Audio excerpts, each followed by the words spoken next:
Welcome to Dhanyas designers.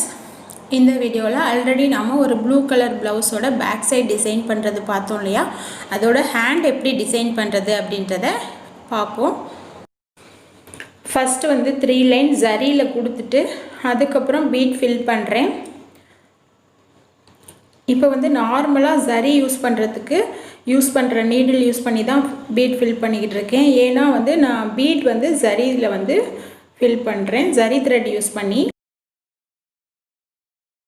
வந்து chain ஸ்டிச்சுக்கு என்ன போடுறோமோ அதே ஜரி த்ரெட்லயே வந்து பீடை ஃபில் பண்றேன். இப்படி பண்ணும்போது நமக்கு என்ன ஆகும்னா நல்ல grip-ஆ இருக்கும், சீக்கிரம் அந்து போகாது, பீடு கொஞ்சம் நல்ல ஸ்ட்ராங்கா இருக்கும் த்ரெட்ல யூஸ் பண்றதை விட. இதே மாதிரி பீட் லைன்ஸ் 2 லைன்ஸ் வந்து கொடுத்துக்கிறேன்.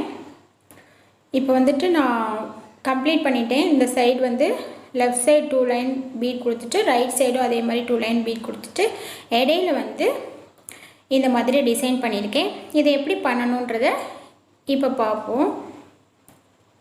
2 லைன் வந்து பீட் இந்த பக்கம் கொடுத்தாச்சு.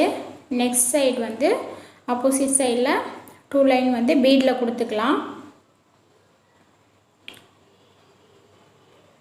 உள்ளே வந்து ஃபில்லிங் எப்படி பண்ணுறது அப்படின்றத இப்போ பார்ப்போம்.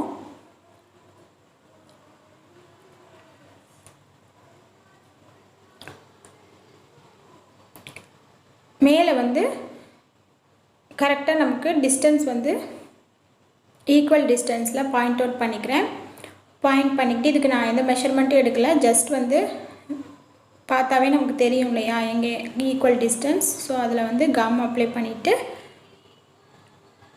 இது வந்து சில்க் த்ரெட் ஜுவல்லரி மேக்கிங்காக யூஸ் பண்ணுறது இது வந்து அதுக்காக வாங்கினது. ஸோ எனக்கு வந்து அதை வந்து இதுக்கு யூஸ் பண்ணிக்கலாம் அப்படின்ட்டு இதில் வந்து ஃபிக்ஸ் பண்ணுறேன். இது வந்து காஞ்சதுக்கப்புறம் இதை ஸ்டிச் பண்ணி விட்டுடலாம் இன்னும் ஸ்ட்ராங்காக இருக்கிறதுக்காக. இப்போதைக்கு க்ளூ மட்டும் அப்ளை பண்ணிவிட்டு ஃபிக்ஸ் பண்ணிக்கிறேன். எனக்கு வந்து கொஞ்சம் ரொம்ப பளிச்சுன்னு இருக்க வேணாம், ஏன்னா ஃபுல்லாக 2 லைன் பீட் கொடுத்துட்டனால நமக்கு உள்ள சுகர் பீடோ இல்லை வேறு எதுவும் கொடுத்தா ரொம்ப பளிச்சுன்னு இருக்கும். ஸோ அதனால் கொஞ்சம் ஆன்டிக் கலர் ஆட் பண்ணலான்னு தான் இந்த சீக்வன்ஸ் வந்து யூஸ் பண்ணியிருக்கேன். நான் இந்த சீக்வன்ஸ் வந்து ஃபிக்ஸ் பண்ணிவிட்டு இடையில வந்து ஸ்டோன்ஸ் வந்து க்ரீன் கலர் ஸ்டிக் பண்ணிக்கிறேன். இது பேக் சைடு ஆல்ரெடி டிசைன் பண்ணியிருக்கோம் இல்லையா, அதில் வந்து இந்த ஸ்டோன் யூஸ் பண்ணியிருப்போம் இந்த கலர், அதனால் ஸ்டிக் பண்ணிவிட்டேன். இந்த மேலே உள்ள டிசைன் வந்து ஆல்ரெடி பேக் சைட் போட்டேன். ஸோ அதனால் அது எப்படி பண்ணுறதுன்னு காட்டலை. கீழேயும் அதே மாதிரி இந்த கிராஸ் லைன்ஸ் ஃபுல்லாகவே வந்து டல் கோல்டு சுகர் பீட் வச்சு ஃபினிஷ் பண்ணியிருக்கேன்.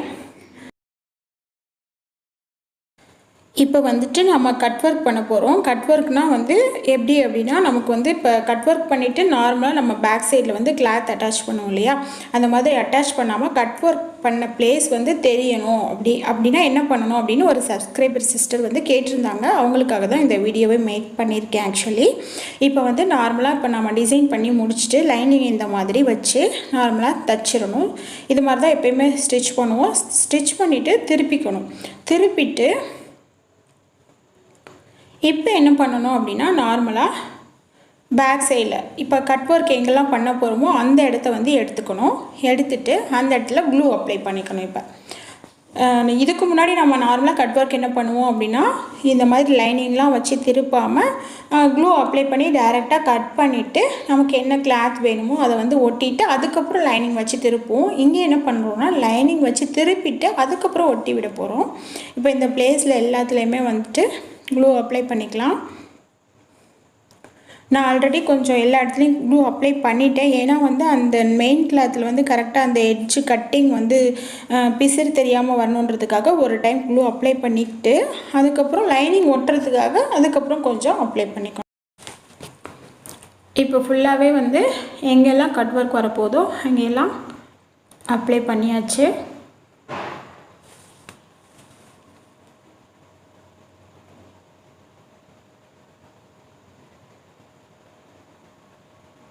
இது வந்து நமக்கு பேக் சைடு எந்த கிளாத்தும் இல்லாமல் கட் ஒர்க் ஏரியாவில் ஸ்கின் தெரியணும் அப்படின்னா அதுக்கு செய்ய வேண்டிய ப்ராசஸ் தான் இது.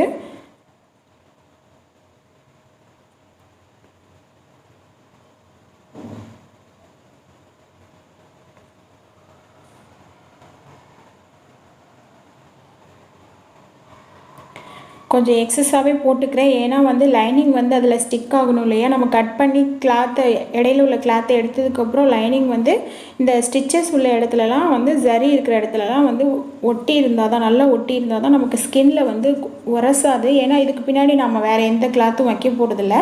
ஸோ நம்ம ஸ்கின்னில் பட்டுச்சுன்னா ஒரு மாதிரி இரிட்டேஷனாக இருக்கும் இல்லையா, அதை அவாய்ட் பண்ணணுன்றதுக்காக க்ளூ கொஞ்சம் எக்ஸ்ட்ராவே அப்ளை பண்ணிவிட்டு இந்த மாதிரி திருப்பி விட்டுட்டு லைனிங் அப்படியே ஒட்டி விட்டுறணும். கரெக்டாக எல்லா பக்கமும் எடுத்து விட்டுட்டு, ஏன்னா இதுதான் நமக்கு கரெக்டான அளவு. லைனிங் வந்து நம்மளுடைய ப்ளவுஸ் அளவுக்கு கரெக்டாக வெட்டியிருப்போம். ஸோ அதனால் கரெக்டாக எந்த சுருக்கமும் இல்லாமல் எடுத்து விட்டுட்டு அப்படியே ஒட்டி காய விட்டுடலாம். ஒன்ஸ் நாம் வந்து லைனிங்கை திருப்பி ஒட்டும்போது நீட்டாக நல்லா எடுத்து விட்டுட்டு ஒட்டிடணும். ஏன்னா ஒன் டைம் ஒட்டிட்டோம் அப்படின்னா திரும்ப மறுபடியும் மாற்றி இது பண்ணிட்டோம், பிரிச்சுட்டு ஒட்டினோம் அப்படின்னா வந்து எல்லா இடத்துலையும் க்ளூ வந்து ஒரு மாதிரி ஷேக் ஆகிடும். ஸோ அதனால் வந்துட்டு ஃபஸ்ட் டைம் பண்ணும்போதே நீட்டாக பர்ஃபெக்டாக பண்ணிடணும். இதை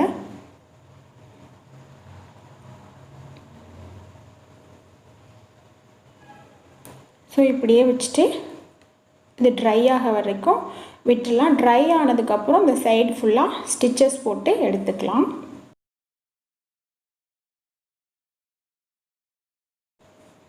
ஸோ இப்போ ஃபுல்லாக ஒட்டிட்டு ஸ்டிச்சஸ் சைடில் ஃபுல்லாக ஸ்டிச்சஸ் போட்டேன். ஃபுல்லாக இதை சுற்றிலும் ஸ்டிச்சஸ் போட்டு முடித்தாச்சு. பார்த்திங்கனாவே தெரியும். இதுக்கப்புறம் நமக்கு கட் ஒர்க் எந்த ஏரியாவில் பண்ணுமோ அந்த ஏரியாவை ஃபுல்லாக கட் பண்ணி எடுத்துடலாம். ஆல்ரெடி நான் கட் பண்ணிட்டேன், உங்களுக்கு காட்டுறதுக்காக இதை மட்டும் கட் பண்ணாமல் வச்சுருக்கேன். ஸோ நம்ம எப்போயுமே இந்த மாதிரி கட் பண்ணிக்கலாம்.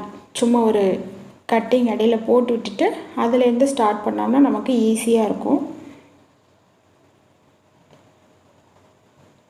இப்போ நம்ம கட் பண்ணும்போது வந்து துணியை மட்டும் நம்ம கட் பண்ணல, ப்ளவுஸ் கிளாத்தை மட்டும் பேக் சைடில் லைனிங்கையும் சேர்த்து கட் பண்ணிகிட்ருக்கோம். ஸோ லைனிங்கும் கிளாத்தையும் சேர்த்து தான் கட் பண்ணுற மாதிரி இருக்கும். இப்படி பண்ணும்போது அந்த இடத்துல வந்து லைனிங் இருக்காது. இந்த பீட் வர இடத்துல எல்லாத்துலேயுமே வந்து லைனிங் வந்துடும். ஸோ நமக்கு அது சேஃபாகவும் இருக்கும்.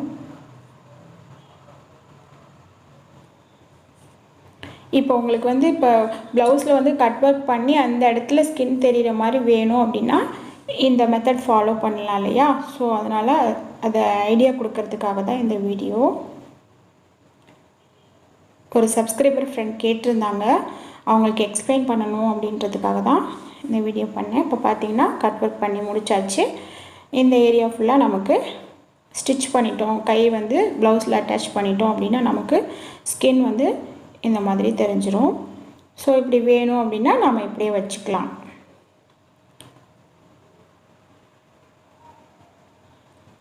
இப்போ பார்த்திங்கனாவே தெரியும், பேக் சைடில் பார்த்திங்களா இந்த பீடு உள்ள இடம் எல்லாத்துலேயுமே வந்து லைனிங் வந்துருச்சு. ஸோ அதனால் நமக்கு அதை போடும்போதுமே வந்து குத்தாது. அந்த ஜரி வந்து சம்டைம்ஸ் வந்து நல்லா திக்காக இருக்கிறதுனால கண்டிப்பாக குத்தும். இந்த மாதிரி பண்ணிட்டோம் அப்படின்னா நமக்கு லைனிங் இருக்கும். அதனால் வந்து குத்தவும் குத்தாது, கன்வீனியண்ட்டாகவும் இருக்கும். ஸோ இப்போ வந்துட்டு உங்களுக்கு வந்து இந்த மாதிரி எப்படி வந்து ஸ்கின் தெரிகிற மாதிரி கட் ஒர்க் பண்ணணும் அப்படின்ற ஐடியா வந்து இந்த வீடியோவிலேருந்து உங்களுக்கு தெரிஞ்சிருக்குன்னு நினைக்கிறேன்.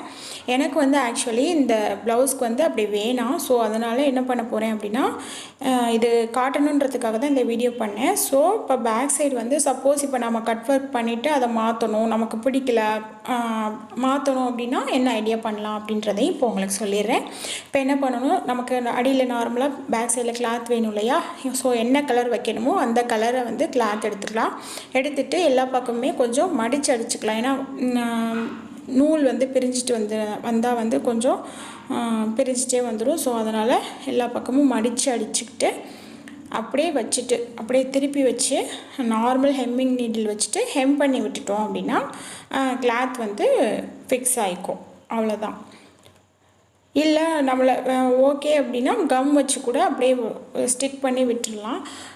கம் வச்சு ஸ்டிக் பண்ணுறதை விட நான் ரன்னிங் ஸ்டிச் போட்டு ஃபில் பண்ணிட்டோம் அப்படின்னா கிளாத்தை வந்து ஃபிக்ஸ் பண்ணிட்டோம் அப்படின்னா நீட்டாக நமக்கு இதுக்கப்புறம் கட் ஒர்க் பண்ணதில் வந்து கிளாத் அட்டாச் பண்ணணும் மெத்தடும் இப்போ உங்களுக்கு புரிஞ்சிருக்குன்னு நினைக்கிறேன். ஸோ இந்த வீடியோ உங்களுக்கு பிடிச்சிருக்குன்னு நினைக்கிறேன். பிடிச்சிருந்துச்சுன்னா மறக்காமல் என்னுடைய சேனலை சப்ஸ்கிரைப் பண்ணிவிட்டு பெல் ஐக்கானையும் கிளிக் பண்ணிக்கோங்க. தேங்க்ஸ் ஃபார் வாட்சிங்.